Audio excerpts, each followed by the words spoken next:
महाराष्ट्र नवनिर्माण सेनेचे सर्व पदाधिकारी तहसीलदार साहेबांना निवेदन देण्यासाठी आलो आहोत की अक्कलकोटचं एसटी महामंडळ एसटी बसस्टँड हे नवीन बांधत आहेत। ते बांधत असताना गेल्या काही दिवसापूर्वी त्या बसस्टँडला काही लोकांनी अतिक्रमण केले होते।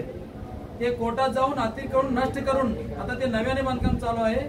अक्कलकोटला भक्त लोक जास्त येत असतात, त्यासाठी तिथं भक्त लोकांचं आणि शाळकरी मुलांचं वगैरे पैशाचं वगैरे चोरी मारामारी असे लफडे चाललेले आहेत आणि त्याच्या बाजूला वेगवेगळे धंदे आहेत। त्यासाठी मला एवढं सांगायचं आहे, तिथं काही समाजातील लोकांनी समाजकारकर्त्यांनी किंवा काही नेते मंडळींनी दक्षिण बाजूस एक गेट मागितलेलं आहे, पण ते गेट महाराष्ट्र नवनिर्माण सेना कदापि होऊ देणार नाही।